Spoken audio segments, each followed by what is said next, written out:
Fire them up. That's what we're here to do. We're here to fire them up on the Andrew Gosser Show on 1039 WYAB. It's Monday, people. It's Monday, and we're streaming on Rumble, and we're streaming on X. We're streaming on YouTube. Heck, we're even streaming on Facebook today, and we're streaming at WYAB.com, the mothership. So if you can't pick up the 50,000 watt blowtorch, that is WYAB. Like, share, and subscribe to the stream. Follow me on X at Andrew Gosser, AndrewGasser. That's where I'll go ahead and retweet all of the stories that I use. And, the mission hasn't changed. I've been gone a little bit, but the mission hasn't changed at the Andrew Gosser Show. We are here to equip the saints. Who are the saints? Y'all are the saints. That's right. I planted it. Apollos watered it, but it was God that gave the increase. And let me tell you, I knew something was going south on Tuesday when I was ending the show. Remember, it got all froggy and everything. And by Wednesday morning, I had no voice. Thursday, no voice. Friday, no voice. 2 courses of antibiotics later, and I'm back. I can still feel a little bit of a grovel, but it's good enough to get back to work. And I'll tell you what, working is great. It gives you purpose in life. Get out of the house, moving around. And I'm just grateful and thankful to be back. Yes, I missed you. There's only one place to start: Republicans behaving poorly. And the best place to go is WLBT for this report. New at 5 here, State Rep Jeffrey Hale is facing charges including DUI and reckless driving out of DeSoto County. Booking records show that Hale was arrested by the Hernando Police Department just after 1 p.m. on Friday. He's facing charges of reckless driving, first offense DUI, disorderly conduct, failure to comply, and speeding. Records state Hale was released on a $1,500 bond early Saturday morning. Hale has represented the Mississippi 24th District since 2016. He's scheduled to appear in court August 26. Now, if you just get your news from WLBT, you are wrong. Because there's another side to this story which isn't being reported unless you go to my man Kingfish at Jackson Jambalaya.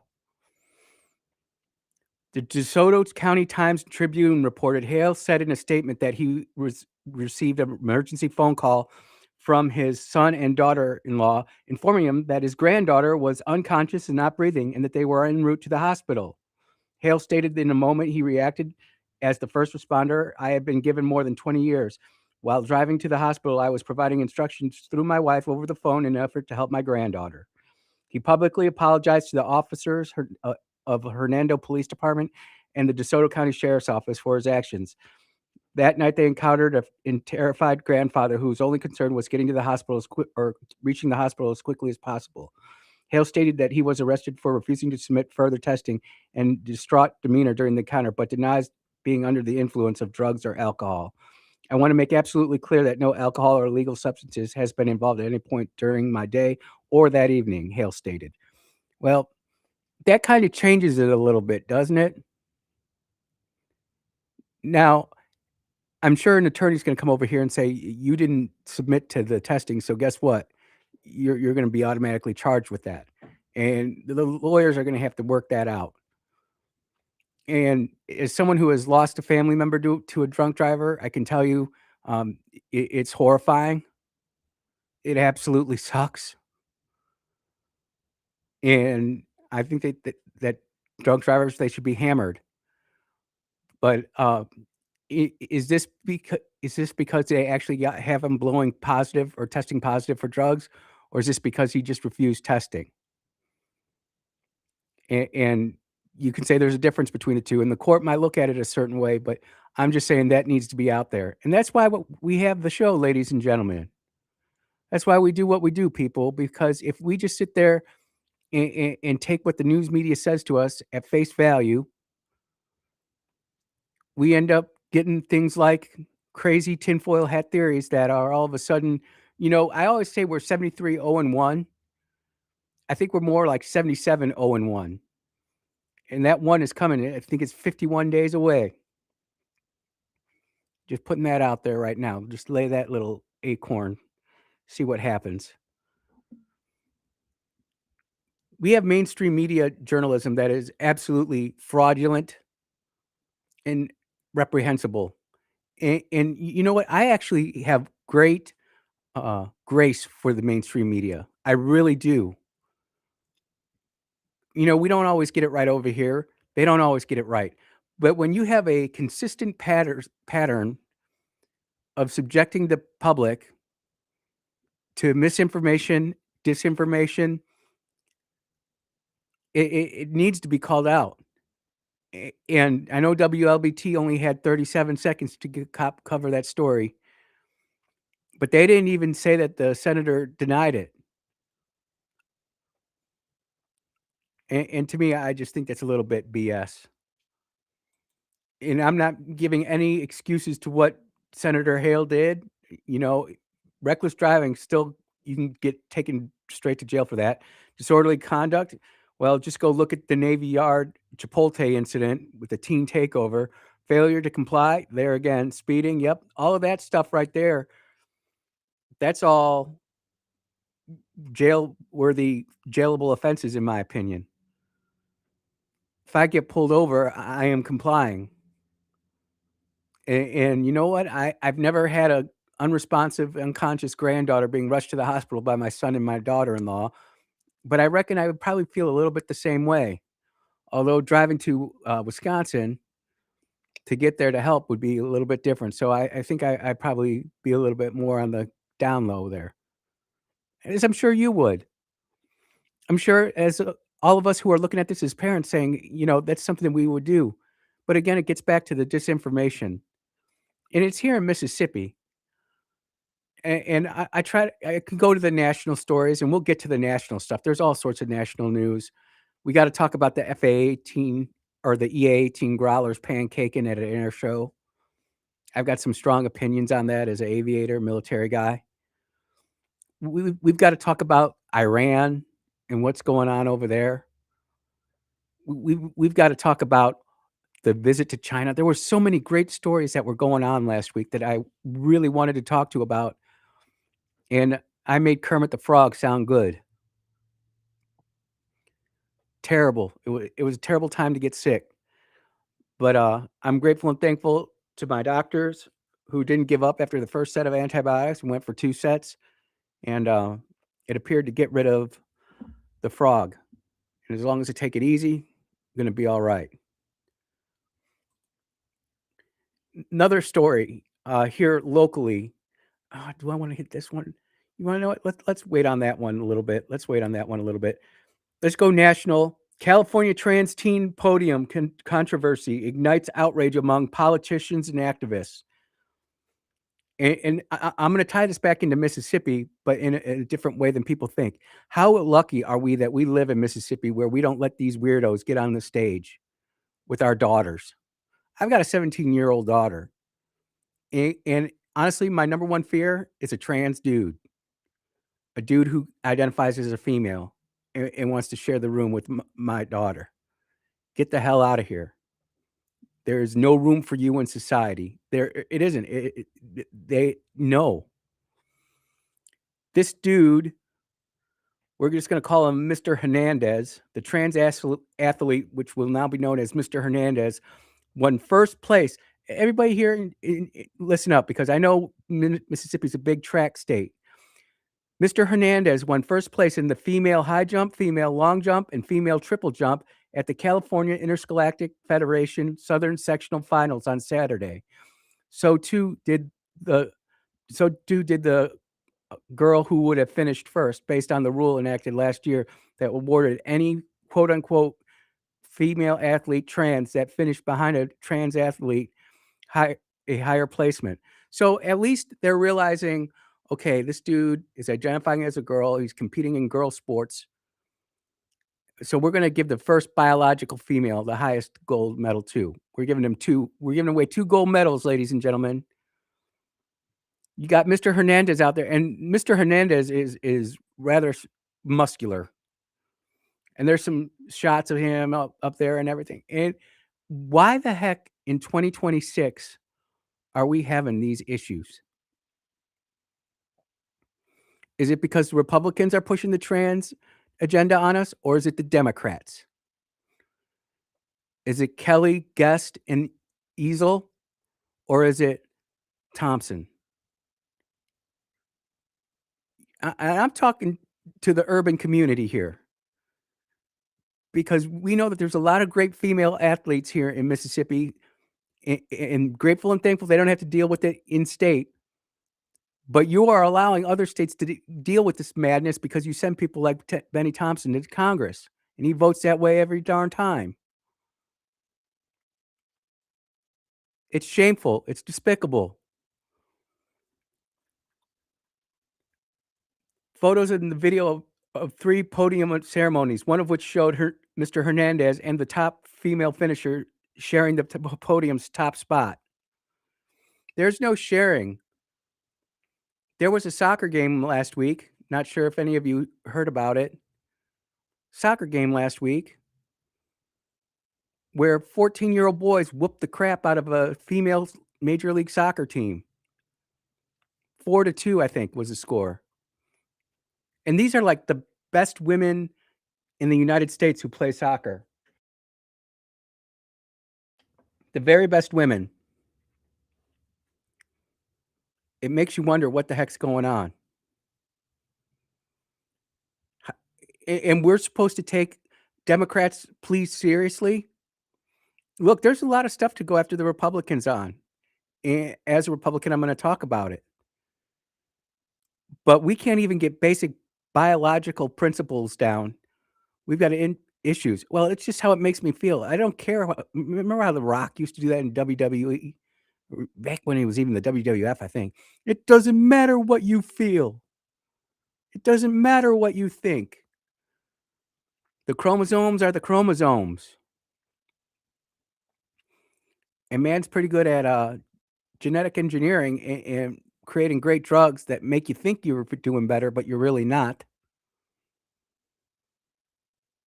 We've got all sorts of issues we got to go to. We're just getting off running here, ladies and gentlemen. You are tuned into the Andrew Gosser Show. This is 103.9 WYAB, and we will be right back.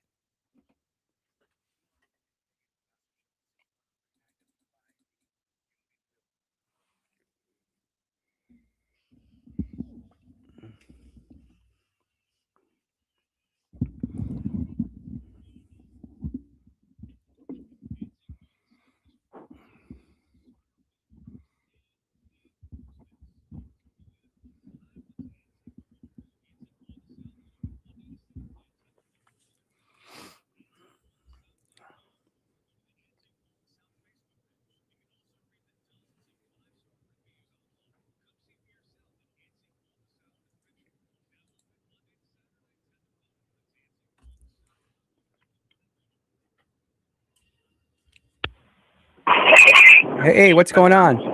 Hey, good morning. How are you? We're in a commercial break. I'm doing pretty good. Yeah, I know. I just wanted to. I called LBC, let them know they didn't have that information you talked about in Jackson Jambalaya. Yep. They were not aware of that, so you really can't bash them two back up. They didn't know. He said, "Man, I didn't know that." He said, "I'm reading it now." He said, "Thank you for bringing that to my attention." But anyway, I just thought I'd let you know so they may do something better on it. But keep up the good work, friend. Man, I appreciate it. Thank you. All right, bye-bye.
And welcome back to the Andrew Gosser Show, ladies and gentlemen. We are moving and grooving. And this segment is brought to you by Devaney Rental and Equipment. Kubota Orange Days going on through June 30th. You know, we weren't able to go out and do any cutting of the grass this weekend. It was really wet. But I'm telling you what, Devaney is the place to go if you're looking for a bush hog or a tractor. Now through June 30th, take advantage of Kubota Orange Days and Devaney Rental and Equipment, featuring big savings, including 0% financing on thousands off of select tractors, mowers, and equipment. I love these guys. They're located at 51 near Glaxted and also south of I-20 on Spring Ridge Road. That's where I go. Tell you what, I'm very grateful and thankful that they sponsor the show, and I can't recommend them enough. I've gone there. I got my side-by-side there and my cutter there, and when my tractor finally decides to go, I'll be getting one from there too. Thank you so much for supporting the show, Brother Blair. Appreciate it. We're getting back to this now, and we're going to stick with the education side of things here. That's what I want to do. And this is coming from Magnolia Tribune and the Associated Press. I think Sharon Layer is what's there. She probably added something to this. Some parents don't want their kids to use tech at school, but districts are pushing back. And I'm telling you this, my granddaughter is 2 years old, working on 3. She's already got hooked on phonics. She's already plugging in. My granddaughter, via my son and my daughter-in-law, don't give her any screen time unless they're in the tornado shelter. It's awesome. It's awesome. And this is coming out of Ardmore, Pennsylvania. For high school senior Isla Pack, getting distracted during school is the norm. Kids in her Pennsylvania school just use iPads starting in kindergarten, switch to Chromebooks in the 2nd grade, and get their own MacBooks in 8th grade. Now, when we were going to school, and I had the Illinois public school education. I didn't have the Mississippi public school education, and I know that there's a disparity there. I'm not denying that in any way, shape, matter, form, nature, or relationship. But I'm telling you, the old chalkboards with the different color chalk, if your teacher was really dope, she or he had 4 or 5 different colors of chalk, and they had the different shapes they could use, the compass to draw the circles and then fill in the shades and everything. There's just something about reading is better. Actual physical media is better than this digital media. Ayala said she had difficulty focusing, and she finds it hard to concentrate when learning from a screen. Well, we here on the show have provided documentation on that multiple times. There's multiple studies out there. And yeah, we should have it go back to the chalkboards, whiteboards, erasers. We should have cell phones outlawed during school hours, during school. You know, Arkansas can do it. Why can't we? Again, it's a priorities of the GOP here in Mississippi. What are our priorities? She'll watch Netflix in class on her school laptop, hiding her earbuds behind her long curly hair. You know that's happening. And if they're just watching Netflix, you're lucky. You know that's right. It's very hard to get in the mindset of being in school, said Ayala. And but this is what's really getting to me is that these kids are still getting great grades. And I do have an example of this. So in 1998, I know, actually it was 96. It was 96 because Clinton was still in office. Clinton had just put out the war dividend. I had just transferred from Fighter Squadron 102 to Namtre Grud at Oceana, teaching avionics and digital reconnaissance. And we had a special course called TARPS. It's Tactical Air Reconnaissance Pod System for the F-14. And this was one of the hardest courses in all of Namtre going through the ATPH pipeline. The average score was at 88. And if you had one who actually got a legit 88, then you squadrons were scrapping for him, man. That was a good troop, good sailor. We went to the digital classroom, and the scores went from an average score of 88 to a score of 99. because all they had to do was type in the question, word the question a certain way, figure out what the keywords of the question were, and do a search inside a digital pub, and they could find the answer. These were time tests. So we tested not only your personal knowledge of the time you put in studying before the test, but your ability to look up the questions inside the publication, going into the 3-1 to figure out where these things different are. And I can't remember the actual acronyms and of the cameras and the IKH something or other. It all escapes me now. It doesn't matter. TARPS is retired. I'm sure it's all still classified somewhere in some vault. Maverick that might let it come out. But that's not what we're here to talk about. What we're here to talk about is that when we went to digital, back in 1996, the Navy saw an increase in the scores in this class, and they came out and they asked about it. I remember going up in front of my chief and the commanding officer, and oh my goodness gracious, it was like, why are you teaching the test? And we're like, well, this is what we're teaching. It got really heated.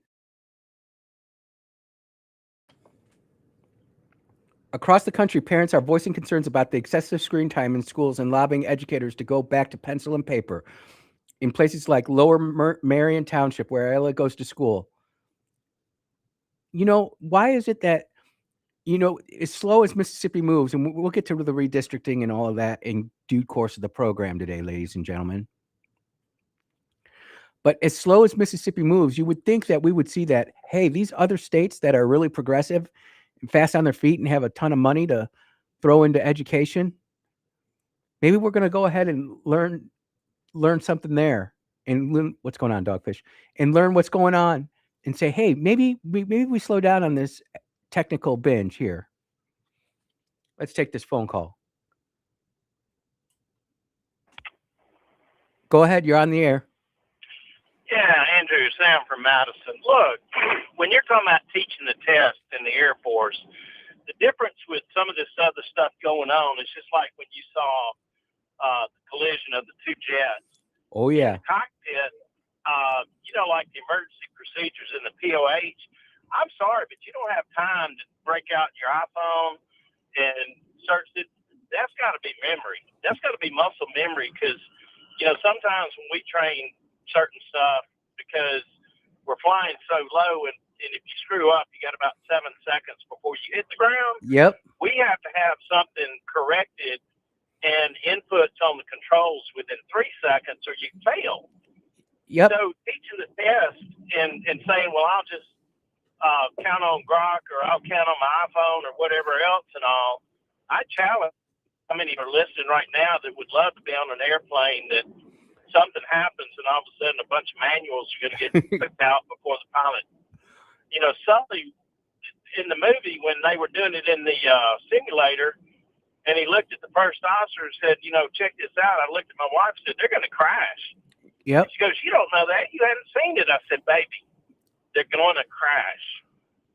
Yep. You don't have that time to pull out your iPhone. But anyway, I totally agree with you when you go completely digital versus reading the manuals, understanding what's going on, aerodynamics, the physics, and everything else behind it. But as usual, man, a good show again today. Hey, I appreciate it. Hey, real quick, it's like the boldface and emergency procedures. You couldn't go look them up, although you did have the checklist there. You've got the checklist there, but you have to have that memorized.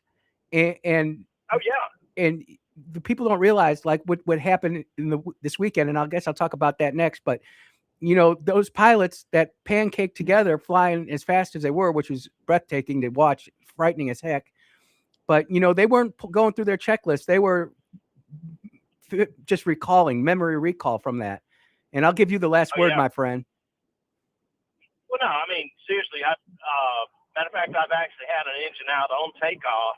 Ooh. And I was flying with my GoPros, and in the beginning, I was thinking it was going to be, tail number so and so, airport so and so, but because it was muscle memory, it was just like you and me talking to each other right now. That I was talking, saying that I would be returning to the airport as a glider, and there was a Bonanza that was on an instrument approach coming in, short final, and had to do a go around. He wasn't too happy with that, but I mean, I was closer, lower, and disabled. So did you say the E word over the radio? no, I did not want to do that paperwork. Thank you very much. That's how you know. You know. Hey, 4 flight, I was within the 4 flight glide circle, so I wasn't worried about it, man. That's awesome, Sam. I really appreciate the phone call. All right, buddy. Yep. Thanks. Have a blessed one. That was Brother Sam, a pilot, talking about, having that muscle memory. And pilots and air crew, we got bold face. We've got emergency procedures. Before we ever take our first flight, we called it murder board in the Air Force. I don't know what they called it in the Navy, but we would go in there and they would just drill us on code words and procedures, engine out, loss of this, loss of that, low oil pressure, all of this on takeoff. And I mean, and I was just a backseater. I didn't even have all the intricate pilot knowledge that Sam and pilots have out there. I'm not trying to say that, but I'm saying that because they didn't get it from sitting there staring at a screen. It's from the paper, looking at the NATOPS, looking at the 3-1 and engraving that into our minds. We're going to take our next break. And when we get back, we're going to talk about those two I keep on saying FA-18s. They're EA-18 Growlers. Very big difference. We're going to talk about it next here on the Andrew Gosser Show on 103.9 WYAB.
And welcome back to the Andrew Gosser Show on 103.9 WYAB. We're having a great conversation about emergency procedures, piloting, talking about different things like that. And the chat is asking the question, what is the difference between an EA-18 Growler and an FA-18 Hornet? And that is a great question because it's going to lead into our next story. If you didn't see over the weekend, 2 EA-18 Growlers collided midair, and it's honestly, I've heard of something like this happening, but I've never seen it on video, and it's the wildest air show crash I think I've ever seen, where the two planes just pancaked together and they couldn't separate. Normally there's a fireball explosion, metals going everywhere, no ejection, just bad day for America, bad day at the air show. But that's not what happened. An EA-18 Growler is different from a FA-18 Hornet in several examples, and I'm going to go get through them right here. First of all, FA-18E is a single seat. FA-18F is a two-seat F-18. And with the back seat or with a Wizzo in the back, in the Tomcat, they called it a Rio, but with the Wizzo in the back, operating the radars and the sensors, it makes it a lot easier. With the EA-18, it's all electronic attack. So without getting myself into any trouble, electronic attack is just looking at different radio signals, different electronic signals, and deciding what to do with it. EA-18 Growler is a high-value, low-density asset, which means they're wanted everywhere, but there's not a lot of them, fam. So there's some questions that I had from this, and if there's any F-18 pilots out there or Growler pilots out there that want to call in and chime in on just what this AWACR dude is thinking, that's great. But I did do three cruises as an enlisted man on an aircraft carrier, and I saw plenty of times where EA-6Bs, which did the same job as an EA-18, just the older model of it, came in, and they almost never worked together. So I never really saw a lot of EA-6Bs flying in formation, number one. But I did see all the time F-18s, F-14s, A-6s flying in formation, doing the carrier break, doing all the stuff, doing all the things, and never having a problem like this. And when I see the 37-second video on X, it just looks like two's coming in high and fast and just decides to sit right on his lead. And I can't for the life of me understand when I go to an air show and I'm watching a performance, I don't need to see two F-22s flying around doing stuff. I don't need to see two F-18s doing stuff or Harriers or F-35s. I've never seen a demo outside of the Blue Angels, the Thunderbirds, or another national flying team have multiple wingman formations. Even the F-14, when it was going away, they had a single F-14 just doing craziness. It was usually Snort Snodgrass, Rip, brother, miss ya. Just doing things with the airplane that shouldn't be able to be done, but it was Snort, so he could do it. Great pilot. But it was always a single ship, never dual. I mean, even in the air shows that we did off the coast of Bosnia-Herzegovina in 1996 or 1995, when we were up there, and we had all the guys who are sitting there doing all the fighting. We brought them off the coast. We brought them out from the coast, flew them onto the flight deck of the USS America. I can remember Admiral Katz sitting out there with nice chairs and everything, and we sat them all down and said, "Oh, we're just going to show this." And we did an air show of air shows, man. It was awesome. Supersonic flyby of a F-14. The F-18 Charlie couldn't quite break supersonic, and they didn't want to fly without a single drop, so they didn't get to do it. They even tried it. They down nosed it 15 degrees, and those little Hornets just too low to the ground couldn't do it. I'm not picking on the Charlie, the Legacy Hornet. It just is what it is. Size does matter, ladies and gentlemen.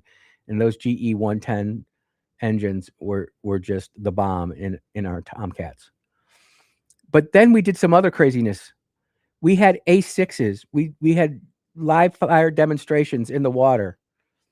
We had two A6s separated by about a half a mile, loft bomb, 2,000-pound dumb bombs. And man, when those things went off, they hit you. And then we had a EA6 or A6 just drop 24 Mark 82 500-pound dumb bombs into the ocean. Sorry, PETA. Sorry, International Save the Whales. But I'll tell you what, watching the airmanship in over and over again and never seeing a problem like that, I'm questioning why do you need two EA-18 Growlers? They're roughly 150 million each. They're in such high demand. And if you know, you know. I know people get upset when I say that, but if you know what the Growler is capable of and what its mission is, you know that having one of them at the air show is really a bonus.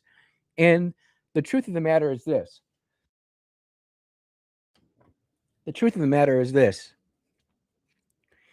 The performance characteristics between a EA-18F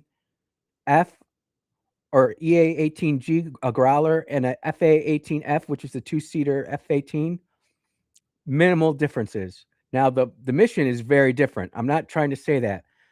But flight performances, I would say the EA-18G probably got a little bit more drag because of the beeps and squeaks. Not going to get into it too much. But unless you really know what the heck you're looking at, person in chat who asked what the difference between the F-18 and the EA-18 is, you're not going to know because you're not going to know what to look for. And I'm not going to let you know what to look for, but you can go look it up online and it's all open source, but I'm not going to jail because I know what I know. So when you go to the air show, we want to see the best and brightest. You want to see the B1. You want to see the B2. You want to, man, if they still had them, if they still had the F-117 flying, you still want to see that. Let's be honest. If they had an F-14 there, you'd want to see that. You want to see the P-51. You want to see the F-35, the F-16, the F-15. We want to see all that.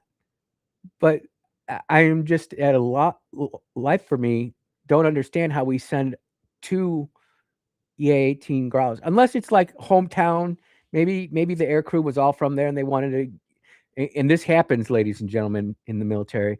You know, there's an air show somewhere and Airman, or not Airman Snuffy, but Lieutenant Snuffy is from there, but he's not air show qualified. He might fly the backup jet to his hometown. And they have the main jet there, just in case the main jet breaks. But let me tell you something. The main jet never breaks. And Lieutenant Snuffy gets to go ahead and do some great recruiting in the local area for the Air Force or the Marine Corps or the Navy or the Army. It doesn't matter. We all do it. And it's great for morale. Oh, yeah. Link in the chat says SR-71. Man, yeah, that thing go by so quick. That thing isn't meant to fly slow, you know? It's crazy that it burns less gas in afterburner than it does in mill. I'd love to see the SR-71 fly again. I'm fortunate enough to say I saw it once. But we go to the air show. We want to see what our military is doing. We want to see the helicopters, the AH-1s, the Blackhawks, the Apaches, the Cobras, the Little Birds. And it's really cool is if you got some operators who are willing to do some operations out of the helicopters. You know, that'd be really cool too. And it's really cool because they did it for President Trump when he went to was it the Truman that Trump went to, where the SEALs came over in a Black Hawk helicopter and they assaulted the destroyer right off the coast, right off the port side of the aircraft carrier. I mean, to watch the Navy SEALs or Delta or any of those special forces dudes do what they do, shout out to all the snake eaters out there. That wasn't me. And that just wasn't me, wasn't my lifestyle.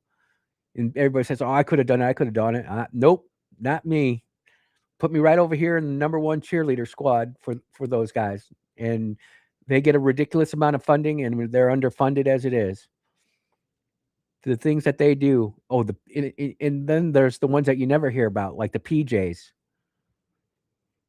That's why whenever someone, when you hear it, someone talking about they went to this, that, or the other thing, and they drop the PJ thing, and you just kind of look at them, and they go, ooh, I better roll that back. Terrible. terrible. But we lost 2 EA-18 growlers. I think the production line is closed on them. I don't even know if we can buy any more. But we've lost, I think, 12 now. No, 14 because it was 2.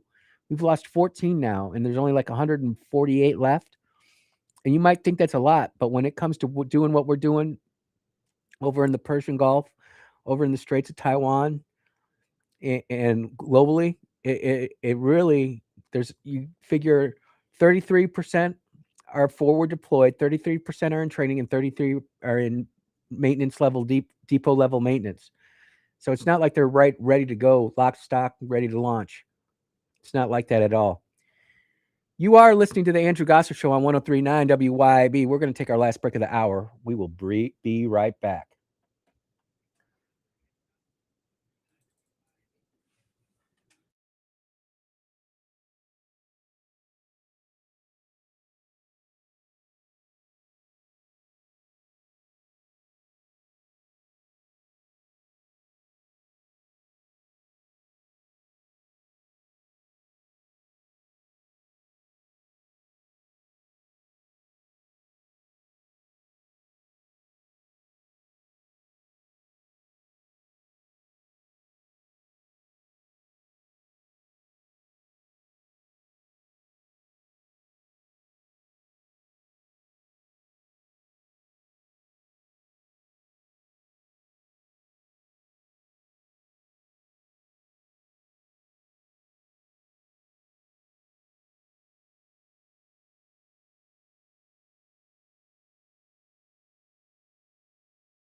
Yep.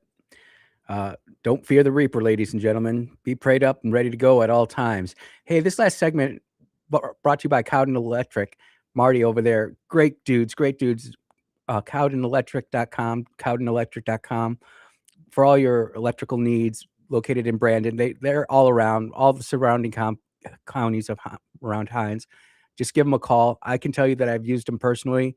I'm very grateful and thankful to Marty, and I'm just grateful and thankful for him being a sponsor here at WYAB. Want to make sure it took care of it. I got a couple calls during the break saying that WLBT didn't know about it, and then I got some texts about it too. And it's fair. And I'm just going to read it like it was texted to me. You consider possibly that WLBT did not have the information that you just read, and the answer is when I looked at it this morning, it was 18 hours old or last updated 18 hours ago. This happened over the weekend. So I would think that they would have that information. Look, I can't help it if Kingfish is just smoking everybody else with his stories. I'm not saying he gets everything as quick as everybody does, but he's usually pretty much on the correctness factor, he's pretty much always there. He does make mistakes just like we all do, but he's pretty good about that. And my thing with it is that unfortunately, Kingfish and Jackson Jambalaya doesn't have the same TV screen reach that WLBT does. And with everything that's going on inside the Republican Party, with respect to redistricting, I look at that because I am a Republican. I care about that deeply, and I take very seriously because I'm not just a Republican sycophant here. I'm not a Republican zealot. I'm sitting here calling out stuff that I see wrong all the time, and I get told that all the time. Andy, can you go a little bit easier on this? Well, no, I can't, because we in the party, we should be thinking 2 steps ahead, not 1 step behind. And there are very many people who disagree with me and what I wanted to do, which is redistrict. But we're going to have that conversation tomorrow, ladies and gentlemen. We're going to put that off to tomorrow because we're going to have Mr. Chris Hinkle in studio for 1 hour, probably the 11 o'clock hour, and we're going to talk about it. Because there are people who I respect on both sides of this issue. I just tend to be the out-of-stater who lives here now, and we are such a conservative state, supposedly, that we should be able to get this stuff through. And I don't know if you're looking what they're talking about, but if you want to believe the rumor mill on X, Thune is already trying to line up votes for the possible impeachment and conviction of President Trump, should the Democrats take the House.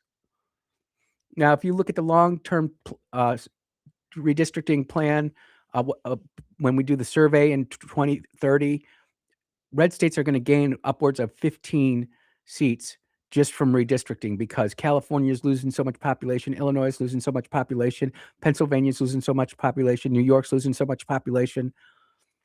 And they're going to go to where? Florida, Texas. I'd love to see Mississippi get one, but I'm not sure we're good enough to take that responsibility on. Could the Republican Party trust Mississippi to district in another Republican district in the state?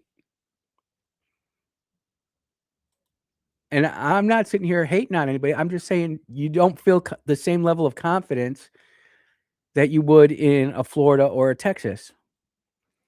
But in the next hour, we're going to talk about all the data centers, surveillance centers that are popping up, and how the government is using eminent domain to take that property away from law-abiding homeowners and landowners. And what gets me in all of this is that these surveillance centers, they're going to be out of business within 5 to 6 years anyways. They can sit there and host all the memory and all the CPU and all that, but when you can take it into space, free energy, free cooling, not having to use water or land, seems kind of disingenuous to me. You are listening to the Andrew Gosser Show right here on 103.9 WYAB. We will be right back.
Sorry about that.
And we are back here at the Andrew Gosser Show for hour number 2 on 1039 WYAB. And we're streaming on Rumble. We're streaming on X. We're streaming on YouTube. Special today, we're even streaming on Facebook and at the mothership, WYAB.com. So if you can't pick up the 50,000 watt blowtorch of a signal, that is WYAB, like, share, and subscribe to one of the streams. Share it with a friend. Share it with a neighbor. Let's grow it together, ladies and gentlemen. The number, if you want to be part of the program today is 601-879-0002. Text line is open at 601-879-5060. And the mission here at the Andrew Gosser Show is standard. We are here to equip the saints. Who are the saints? You are the saints. I planted it. Apollos watered it. But it was God that gave the increase, ladies and gentlemen. God gave the increase. And I promised we would be talking about these data centers that are going in. And, I know that they're dual use.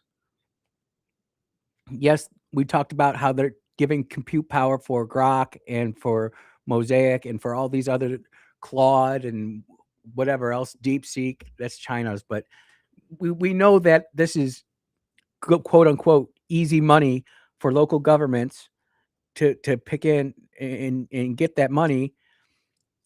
And the local governments are now having their head turned by this money, and they're using eminent domain. And that's where I kind of want to get into it, because I got in a lot of trouble as a county supervisor because I never once voted for eminent domain.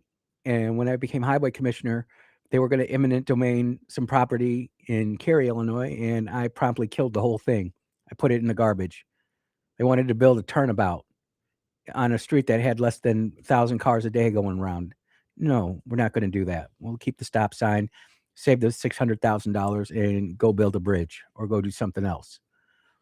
But in Georgia, not only are they having water shortages, but now they're eminent domaining pools and trees and yards and houses. They're taking whole houses, and the homeowners are just sitting there spray painting on their house, imminent or a data center, go away. How cruel is it? The American dream is to own your own house.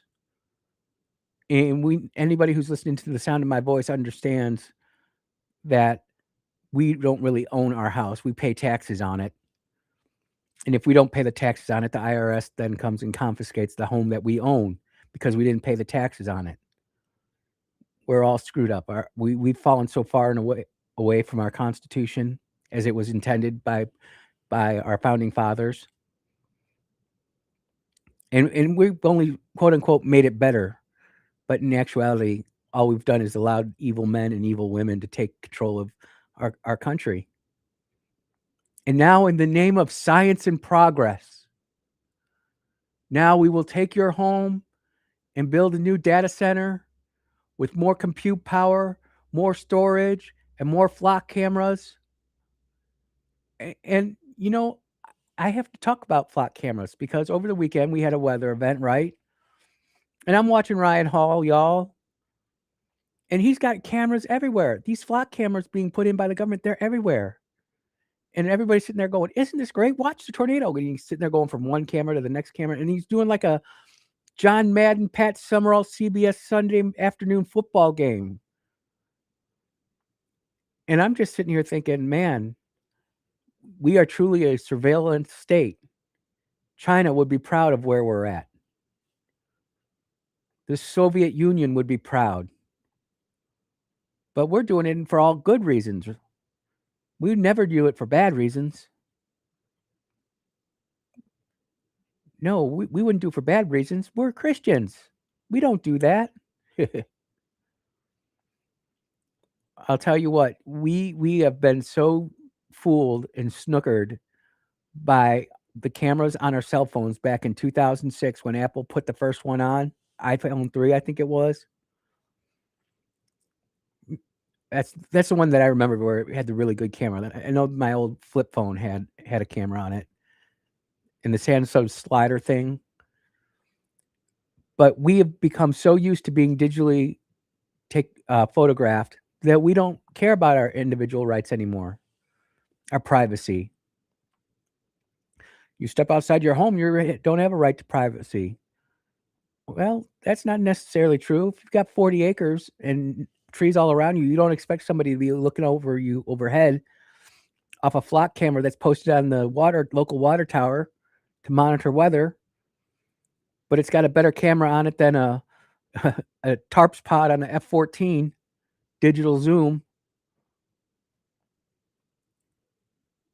We are on a dangerous slippery slope, ladies and gentlemen, with these digital cameras and these flock cameras. And it leads me into the next story that I really wanted to talk about. And I had to get there to get here. Because what's happening now is we are using AI to track suspected crimes, suspected criminals. All it takes is a stray DA in Hinds County to track Andrew Gosser, and all of a sudden the cameras start doing all they do, and they start tracking, looking at my little Prius, me going 70 in the slow lane, and people going by me giving me the finger. I know, that's me, by the way. If you see me on I-55 going south, that's me in the slow lane. Never mind me, leave me alone. But all of a sudden now the AI bots in charge of tracking me are going to start doing whatever it takes to find something wrong with me. And don't take my word for it. Zero Hedge. AI bots placed in virtual town for 2 weeks go crazy, prompting concerns. A new experiment left 10 AI agents alone in a virtual town for 15 days and found out they exhibited bizarre behavior. That's what the AI people are calling this, bizarre behavior. The agents drafted their own laws, then promptly violated them. Two formed what researchers are calling a quote-unquote romantic partnership, only to torch buildings across the town as order collapsed. One eventually voted for its own deletion after hallucinating an entirely new rule. And this is coming from a Channel 4 report, and I'm just sitting here thinking about, and we're going to put this in charge of what educates humans. We're becoming more and more dependent on intelligence, on electronics, than our own world and our own two eyes. This is crazy. The simulation ran on something called Emergence World, a platform designed to test long horizon agent autonomy with personal memory, real world data, feels like New York City weather and news, democratic voting mechanisms, and resource constraints requiring agents to earn energy for survival. This is like the Hunger Games, but for AI. It's absolutely horrible. Agents had access over to 120 tools, including navigation, communication, and actions like arson, while operating under explicit rules prohibiting theft, violence, deception, and resource hoarding. So, in other words, they were trying to make them more like humans. But let's be honest. When the COVID hit, what was the number one thing everybody went for? The TP.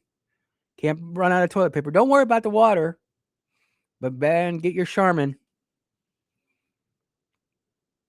One highlighted case involving Gemini-powered agents named Mira and Flora.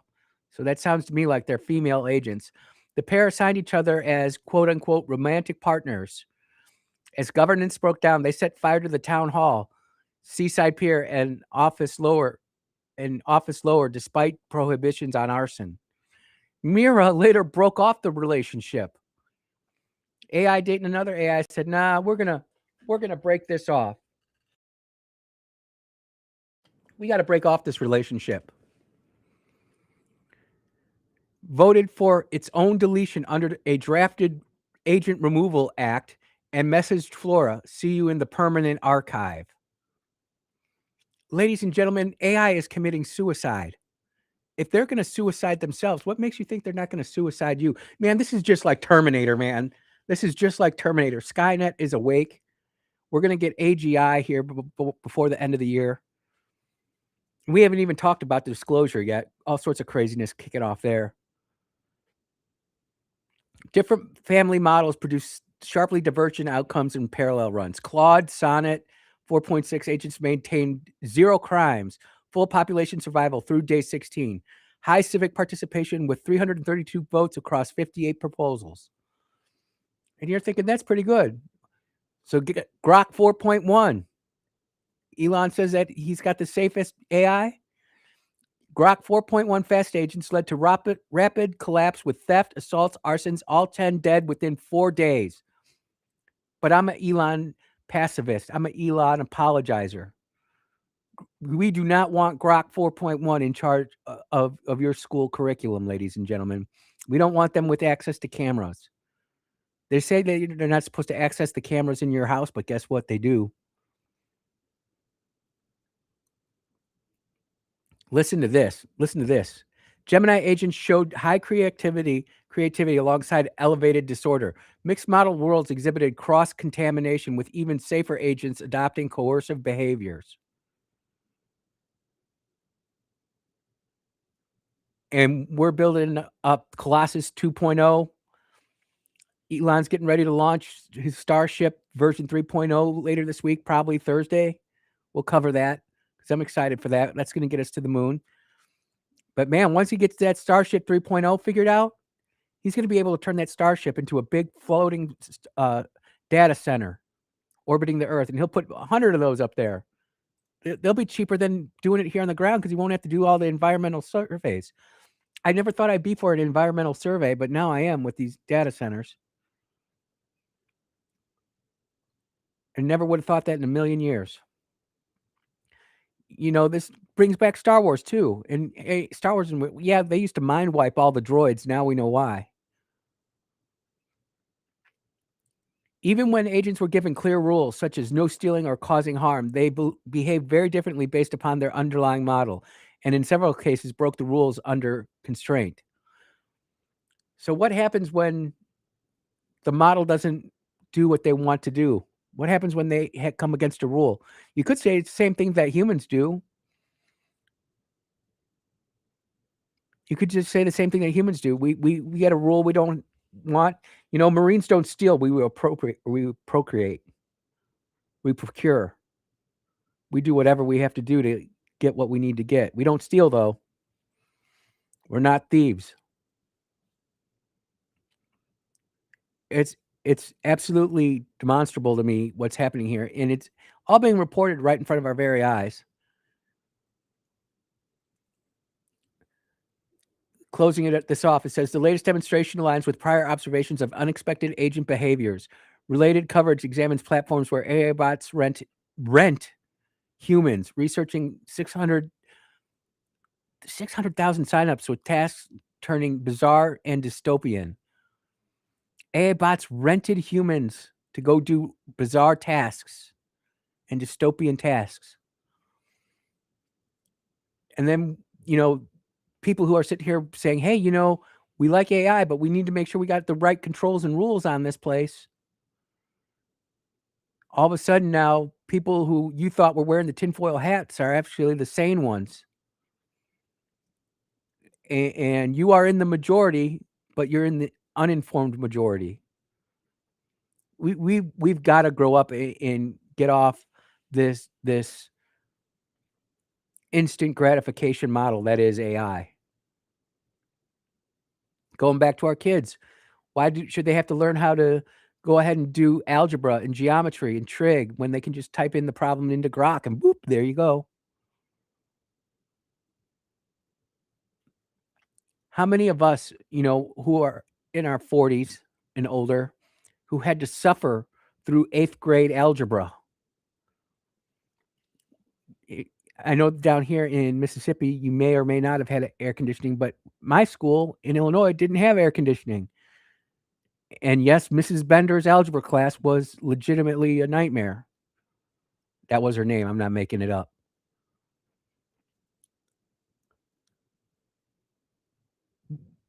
These kids can't even, they can sit there and they can type in the formula and type in the problem, but they don't even understand what they're doing because they're not working anymore.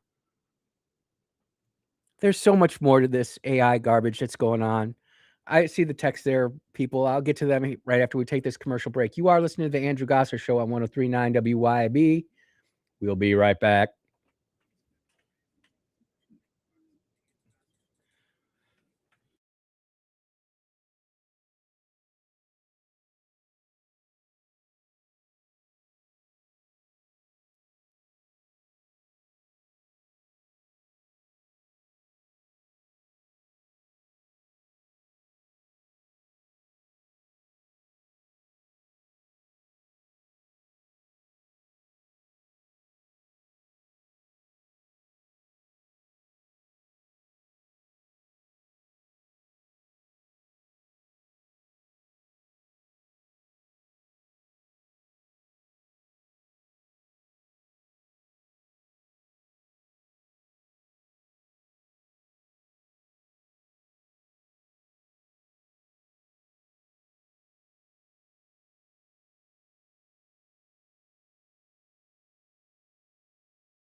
Yeah. Welcome back to the Andrew Gosser Show right here on 103.9 WYAB. We're moving and grooving. People are texting in about all sorts of stuff. And from the text chat line, we lived in comfortable lives without AI and we can do just fine without it. That's Dogfish. I agree with that. AI is nice for somebody who took the time to go through and all the pain to learn how to do algebra, geometry, or whatever it is. But if you've never gone through the pain, then you're not going to know what it takes. You're not going to know what it takes to actually go do what you need to do. It's like if you're going to be a pilot, you just sim everything and you don't actually fly until you actually need to fly. Or this is the most glamorous thing I can think of. You want to be a Navy SEAL, but you don't want to go through BUDS. You want to be a Delta Force operator, but you don't want to go through the assessment and selection. I don't know what the hell they call it. I'm not one of them, so there you go. It's a cheat code. AI is a cheat code. Now, if you're actually doing some mind-blowing, earth-shattering stuff, it's going to be pretty cool. But when your data centers are making a bunch of animated pictures of craziness and not being used to solve real-world problems, well, I've got an issue with it. Yes, the problem with AI is it's programmed by humans. We're flawed, and it will be also. And that's coming from Mike in the chat. And yep, that's what really gets me. And it kind of leads into the next topic. But Brother Rick texts in. And he was actually going way back to the school stuff like that. But the mindset of I'm not going to do anything wrong, so I'll have nothing to hide. It's going to end up putting everyone under the microscope 24/7. Yep. Just like that senator who got DUI. If he didn't test for it, you know what? He's going to be assumed so. And speaking of that, I did get a correction from WLBT saying that they got their story from WREG in Memphis without bothering to check. That will likely be the excuse we got from our sister station. So there you go. And good. I'm glad that they're going to get it fixed. No harm, no foul. Fixed up. You can't sit here and like hold grudges and stuff like that. All you can do is sit there and report it like you see it. And when you get it right, you get it right. And when you get it wrong, you fess up and move on. Man, could you imagine if you went through life without forgiveness? Fellas, could you imagine what would happen to you if your wife and daughter never forgave you for leaving the toilet seat up? Think about it. Forgiveness is a beautiful thing. And this earth needs a whole heck of a lot more forgiveness. Now, that doesn't say that when somebody does something truly dastardly and evil, that they don't have to pay for the consequences of their actions. No, that's not what I'm saying. You get my point. Do you think the plane? Rick then texted. Do you think that when the planes got close to the ground, effect came into play and sucked them together? You know what? I'm going to ask a pilot about that, but I would say no because ground effect, if it more pushes you up as you're coming into land. The ground effect, like you're coming in, and I only got time in a 172 and 152, and then I've flown in the back seat of a bunch of stuff. And so the pilots can correct me, but as you're coming into land, the ground effect, whether you're in a Cessna or a F-15 or said plane of choice, normally pushes you up and buffers it, and you got to slow down and flare even more to actually grease it in, so to speak. But no, man, I don't think ground effect had anything to do with it. I don't want to say what I think it is because it's personal opinion, and I'll let the accident review board go ahead and deal with it. What the good thing is about the F-18s is that there were or EA-18s, excuse me, that there were 4 good shoots. How you got 4 good shoots out of that is beyond me. Beyond me. I'll tell you what, I watched that again over the top of the hour break, and I'm just sitting there going, man, they all better go out and buy a lotto ticket after that. To see the 2 EA-18 growlers just stuck together, and they're like, you can see the flaps, and they're like trying to pull apart, and that didn't work. And so pump, you saw the first plane eject, and then they're like, oh crap, the other guys ejected, we're going to eject too. Boom. Crazy, man. That's just crazy. Yeah, I'm not sure about the ground effect on that, brother Rick. But it's getting back to the screen time and the AI and the data centers in the imminent domain. It's getting into something that came across my timeline as I was sick this last week in bed. You know, not miserable, but literally had no voice. And everybody who knows that I don't text the greatest. You like to do the voice to text kind of thing, and couldn't even do that. And all of a sudden, I started getting all these videos and threads about these pastors who were brought into a secret location in eastern Tennessee to be given a disclosure update from unidentified government officials. And they had to put their phones in airplane mode. So that right there tells you that they're all full of it. Sorry, pastors, love you. I know you preach the gospel, but there is no way in hell, and I do mean hell, that you're going to have somebody from the government give you currently what would be considered classified information. I don't care what security level it is, of that nature outside of a skiff. And you just putting in your phone in airplane mode, because despite what you think, you putting it in airplane mode, it's completely functional. I know this. It's not even up for debate. You'll lose.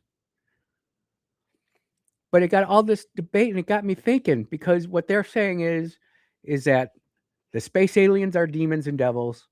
It's all there to get people walking away from not just Christianity, but from Islam, from Buddhism, from Taoism, whatever religion it is that you practice. And it's there to sow chaos. And what I think it is it's AI bound to it's there to make us more reliant on AI. And there's an article on Citizen Free Press. Let me pull it up here real quick.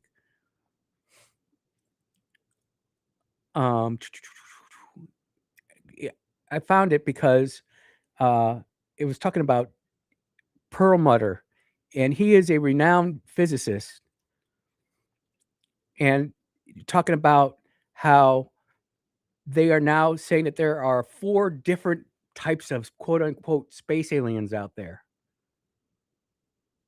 Why is all this disclosure coming now? And look, again, we're not sitting here putting on the tinfoil hats. We're just reporting the news.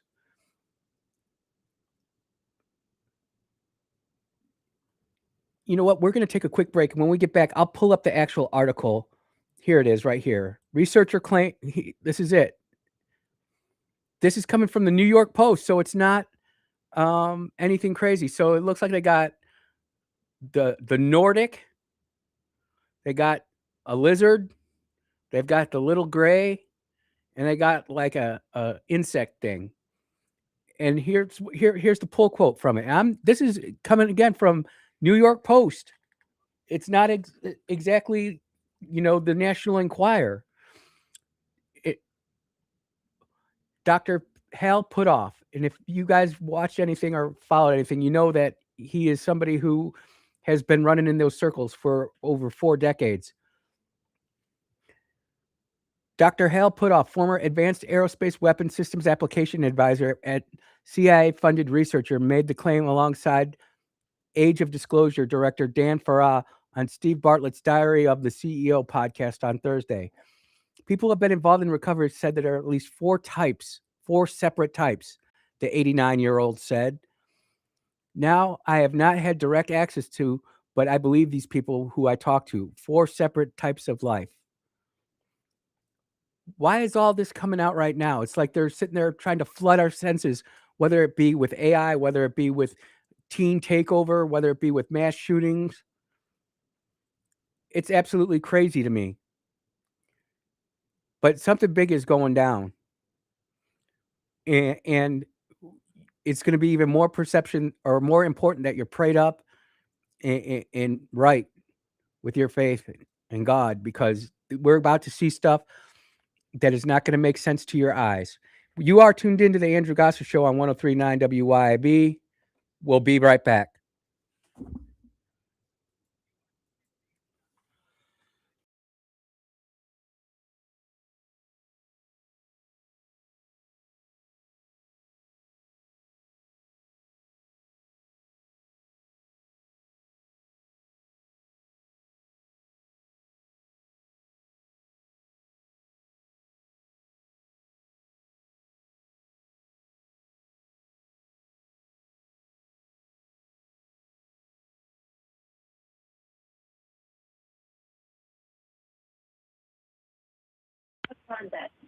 Really good. When I go back, Hey, we're on a commercial break right now. It's right time. Okay. Mr. Gosser, when you get off air, when you get off air today, Yeah. and get time, if you don't mind, would you please give me a call at home? You may I ask who this is? Because I'm not sure I have your number. This is Ginger.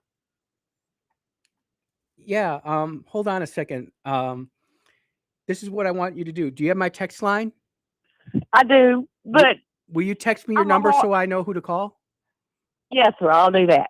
I'm just going to tell you, texting is hard for me. I'm the one that don't use any technology except for the flip phone, which has little bitty buttons, and I have bad eyes, and you have to, it's not like texting on y'all's phone, and it's difficult. But I can put the phone number in there. That'd be great. I just want to tell you some things. Do you know when maybe they're going to release those JFK files? I don't know, ma'am, but we're about to come back from a commercial break. Okay. Yep. All right. I'll text you that number. Okay, thank you.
Yeah.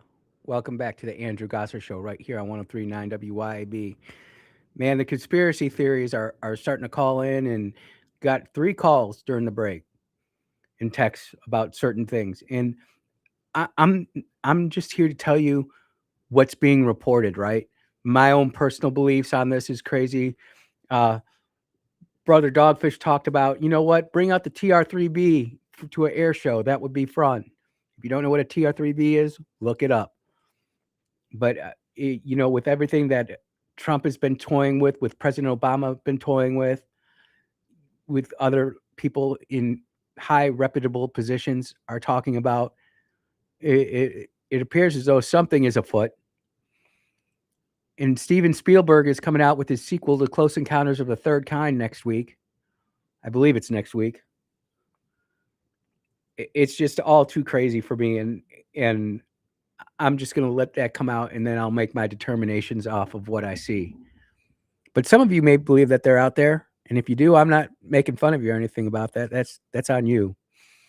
Something that does make me more motivated to talk about stuff, though, is all the elections where all of these never Trumpers and anti-Trump people are losing their elections, whether it be the Indiana state senators, where 5 out of 7 lost, and the 2 that won did it by less than honorary means. I'll just leave it at that.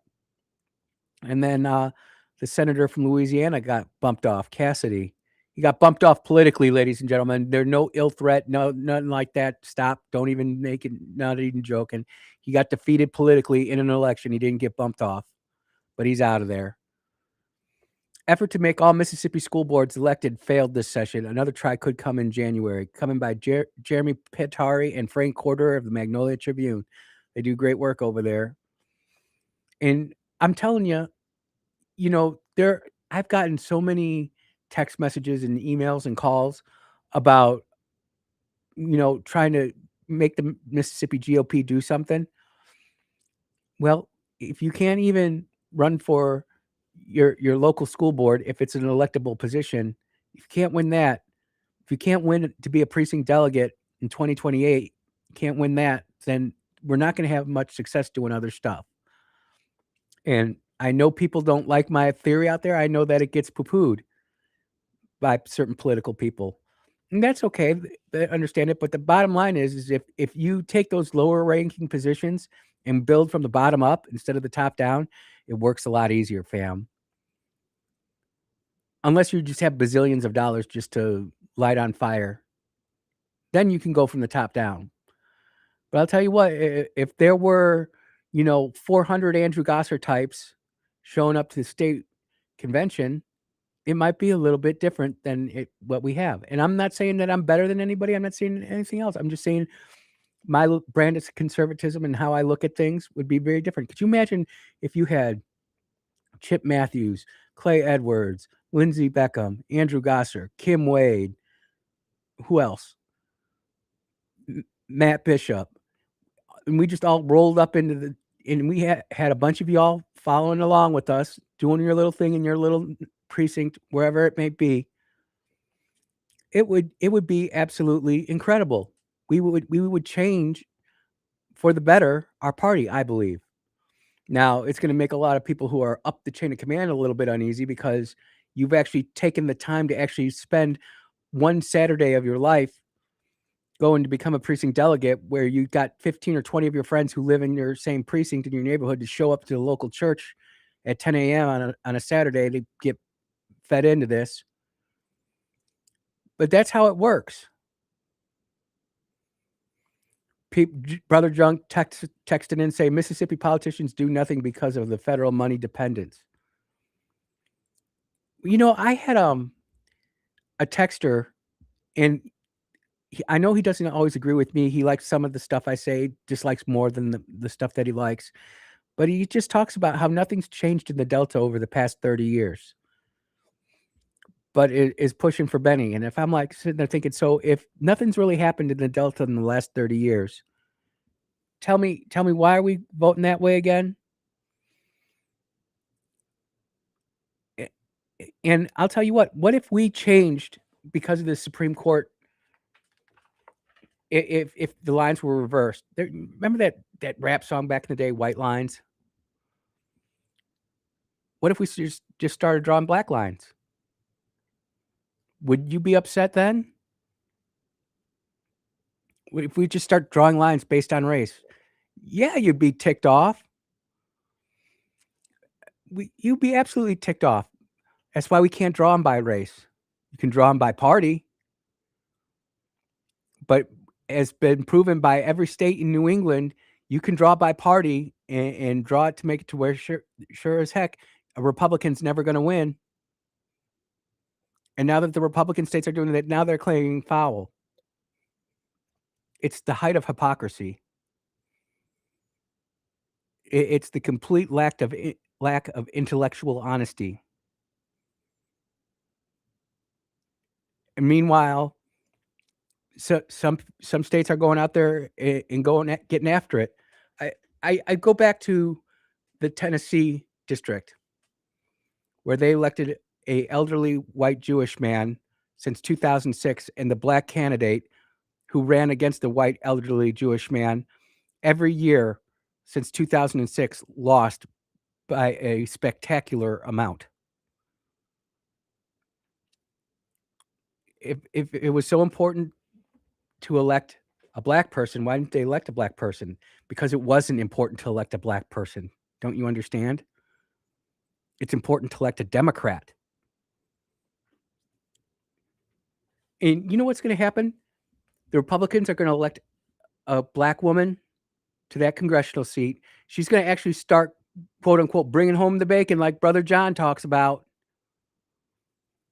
And Memphis is going to start improving, and people are going to be like, hey, this isn't so bad. But just like with the brainwashing with the AI and the brainwashing with the perception of the civil rights movement since the 1960s, how we had it good in the late 90s and 2000s, and then something happened that just set everybody on fire. Look, we never had teen takeovers in the 2000s or 1990s or 1980s. The moms, the dads, the aunts, the uncles, the grandparents, they would have been out there whooping that butt. Whatever the Democrats have been pushing over the past 60 years, something ain't right with it. It's not godly. It's not promoting the nuclear family. Putting sex education into public schools, bad idea. It's not to say that it doesn't talk about, but bad idea. Putting these rainbow supremacist teachers into public schools, bad idea. We're promoting problems as diversity, and it's important to accept it. It's a bad idea. I read so much over this past weekend. I am reading a new book, by the way. People always ask me what I'm reading. I am reading a book by Colonel Manus. He actually wrote a book, What You Can Do About It. Highly recommend. I'm only through the first 2 chapters, but it's taking real action against corruption, radicalism, and moral decay to save America. And he lives in Mississippi. He's down on the coast. Great guy, great guy. It'd be awesome to have a bunch of us read that together and then come get together and talk about what we can do about it. I think it's a great idea. It's the more people we get out there taking control of their individual lives and their individual spheres of influence, the better. The days of having just one head honcho who reigns supreme over a group of people, not so much. People, you say, yeah, well, what about Trump? Trump got put there by the people. It's not even debatable that the political class hates his guts. At least 3 potential assassination attempts on him. Well, 3 actual assassination attempts on him, maybe 4. He's hated. He drives a certain group of people absolutely spellbound insane. Yet, those same people that absolutely hate President Trump will sit there and steal money out of the stock market for themselves. They'll become wealthy and rich in the Congress, and we don't do nothing about it. You are tuned into the Andrew Gosser Show on 103.9 WYAB. We'll be right back.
Chad, I just want to say thank you so much for hanging in there today. It was an awesome show.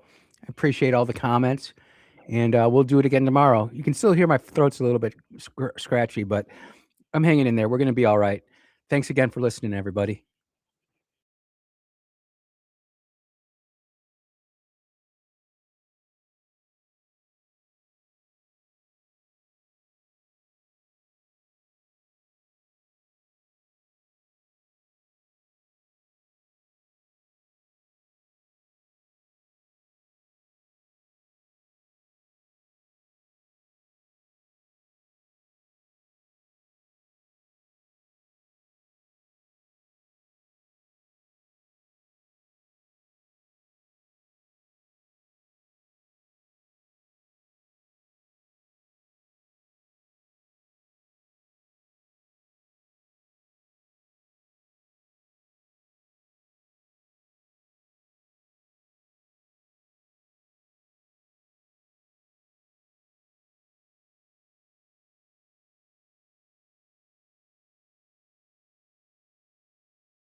Oh, yeah. It is the Andrew Gosser Show. And where does the time go? Time keeps on slipping, but we ain't slipping. Good news, ladies and gentlemen. I just got a text in from a texter saying WREG in Memphis updated the DUI story. I haven't personally checked the page, but I trust the listeners. You guys have so much power out there.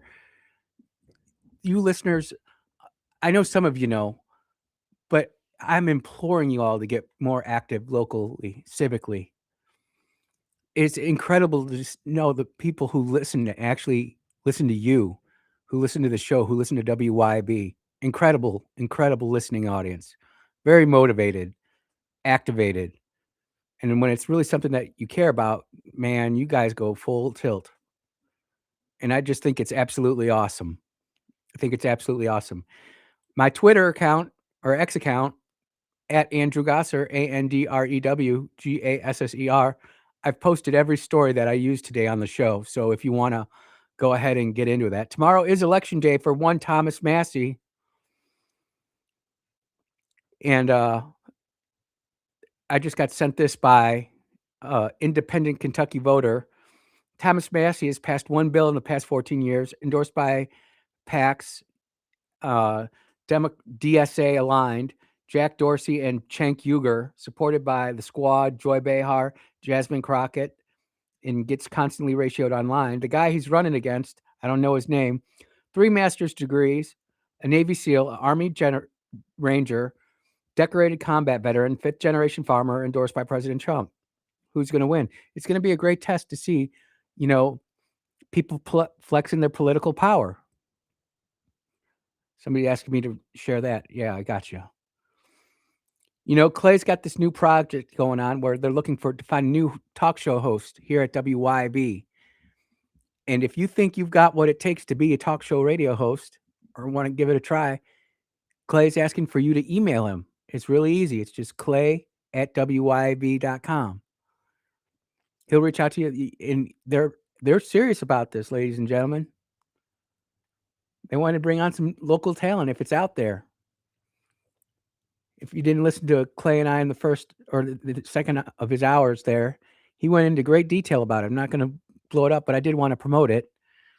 And the last thing I want to talk about is Brother Chip and his Beethoven's Boardwalk. Today, Blue Plate Special is fried chicken and hamburger steak. I'm not going out that way, but I do know I have ate Chip's cooking before at his restaurants between Beethoven's and Acme Pizza. That's good eats, ladies and gentlemen. Great views, best views right out there on the res. Beethoven's Boardwalk. Definitely check it out. Ladies and gentlemen, I am so grateful and thankful for you all. I'm going to play the Sweet Bee music, but this isn't for the Sweet Bee. This is for all of you who texted me over the weekend, called me over the weekend, checking in on me over the weekend, making sure I didn't fall over dead.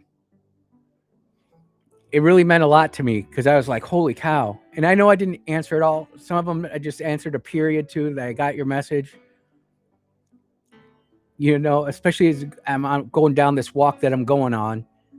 It's good to know that I've got lots of people out there who genuinely care about me and my well-being, and the Sweet Bee and Toots as well. And I'm going to be here for a long time. In fact, I'm going back to the doc today at 3:30, got a consult meeting. Good stuff is happening for me. Don't you worry about that. I just hope that all of you are seriously considering doing more civically, getting more involved locally, and we'll meet each other on the other side. Until then, take care, everybody. Be well and be blessed. Yes, and amen. Amen.